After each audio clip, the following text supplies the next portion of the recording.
Hello, and welcome to a reading from the Taliban, Afghanistan's most lethal insurgent group, written by Mark Silinsky and published by Praeger, an imprint of Bloomsbury Publishing in New York, New York. This reading is brought to you by Kensington Security Consulting, where we bring education to national security, the Taliban, and the general template of insurgency. Omar would lead his insurgency to victory. He would face many of the same strategic challenges, leading the insurgency in exile after 2001.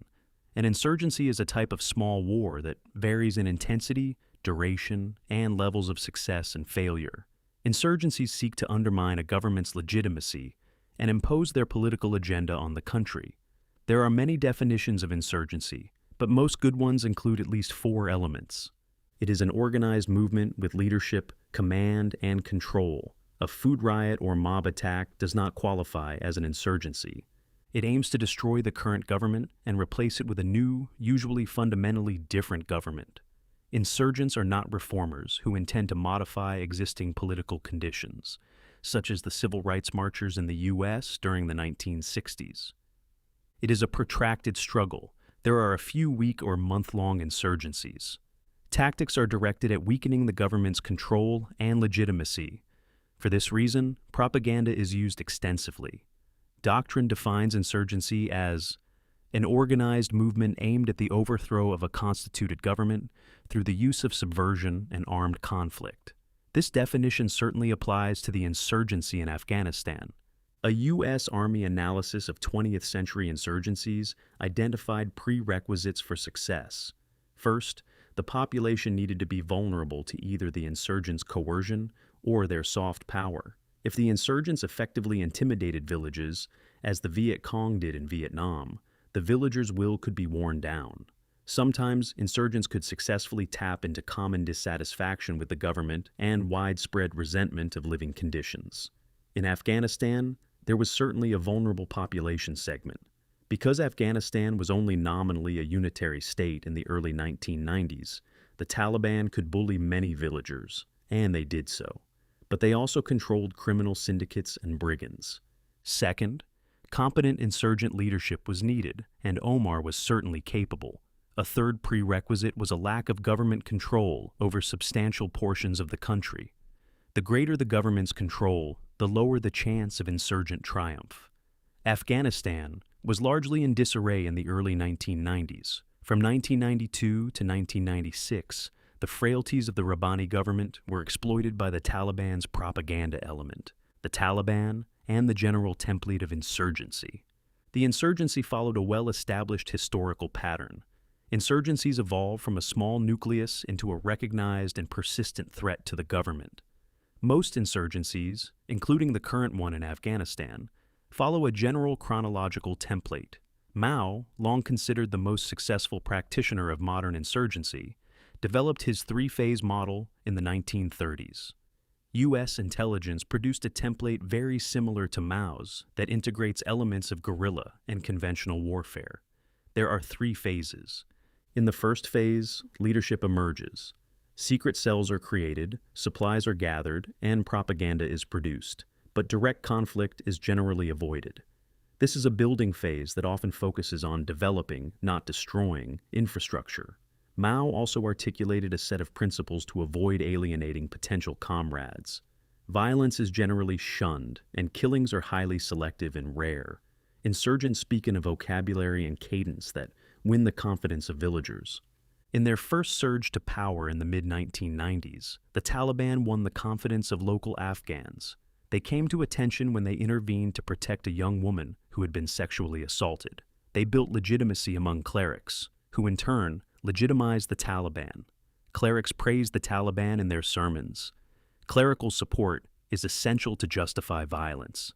In this first phase of the Afghan insurgency, as in the second, Arabs came en masse to swell the Taliban's ranks. By the time the Taliban consolidated power, Arab jihadis were noticeable in key cities. Arabs, particularly those affiliated with al-Qaeda, brought enthusiasm, financing, and technical expertise.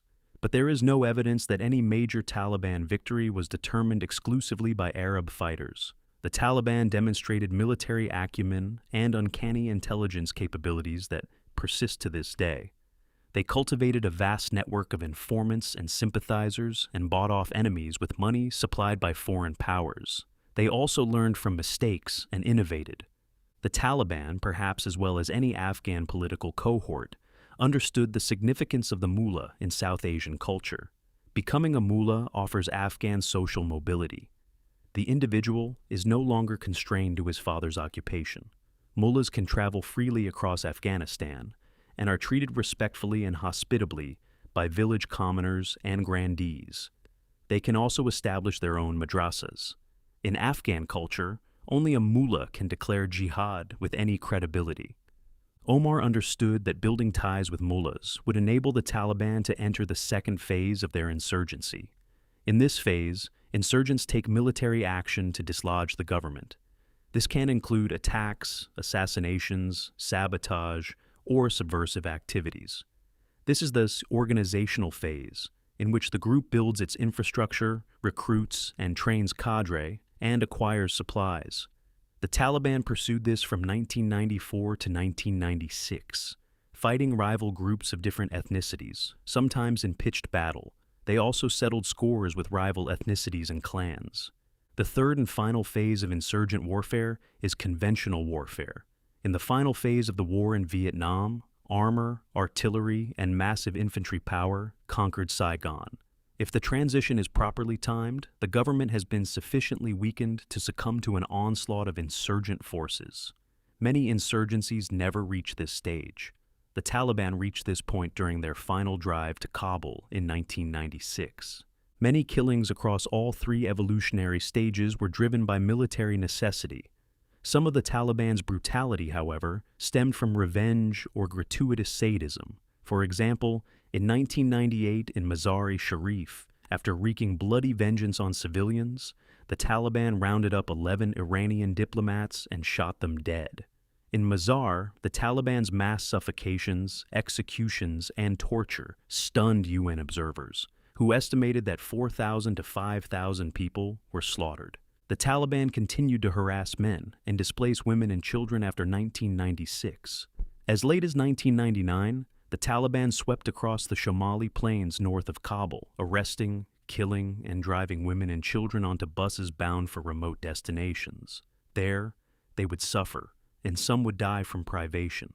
The United Nations estimated that up to 20,000 women and children were evicted from their homes and forcibly relocated. Killing was common, and many Afghans did not see the Taliban as liberators. After the Taliban concluded the third phase of the insurgency, they blocked aid to starving villagers caught in a war they could not escape, hoping only to survive.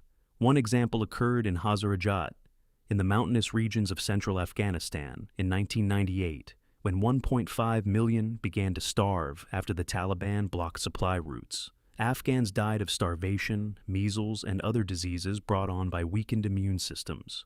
Blockades are common in war, but this one was directed at the Hazaras, whom the Taliban loathes for religious and racial reasons.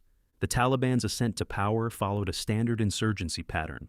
The first phase is building and organizing, the second phase begins with violent attacks. The third is one of maneuver and pitched battle. Mullah Omar and Osama bin Laden shared a Salafist view of Islam and held contempt for the West. The prickly Omar revealed a soft-spoken charisma, while bin Laden exhibited more sizzle and braggadocio. The Taliban took power through a standard three-stage insurgency. They promised to create a self-contained Islamic state. They certainly tried to do just that under a suffocating theocracy, which is the subject of the third chapter. Thank you for listening to this reading from the Taliban, Afghanistan's most lethal insurgent group. If you enjoyed it, please consider subscribing and liking it. Nothing in this book represents the official position of any person or agency of the United States government. On behalf of Kensington Security Consulting, thank you for listening.